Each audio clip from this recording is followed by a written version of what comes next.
Jemi në sezonin e verës dhe aktualisht ka rënë një viroz me temperaturë të lartë, e cila është do 3-4 orë me vlera të larta 39-40 dhe ka zgjatur zakonisht 3 deri në 5 ditë. Por cili është ndryshimi me virozat të cilët jemi në sezonin e dimrit ose të vjeshtës?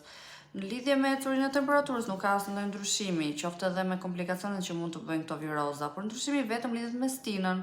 Pra që sezoni të verës, si fëmijë dhe të rriturit djersissin shumë, të lidhet me rregullimin e temperaturës së trupit në momentin që temperaturat e jashtme të ambientit janë të vlera të larta.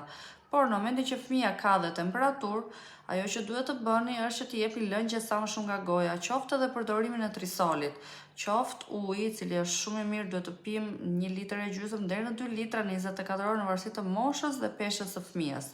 Pra rëndësishme që krahas dhënies të shurupit të temperaturës ose suposit në varësi të fëmijës, është e rëndësishme rehidrimi, pra dhënia sa më shumë lëngjeve të freskëta, sa më shumë ujë dhe qoftë të fëmijët të cilët janë pak tekanjoz dhe me zi i marrin këto lëngjet ose në formën e suprave ose frutave, sa më shumë ujë dhe nëse ai nuk i pi trisoli. Prandaj kujdes me rehidrimin e fëmijës. Ju përshëndes.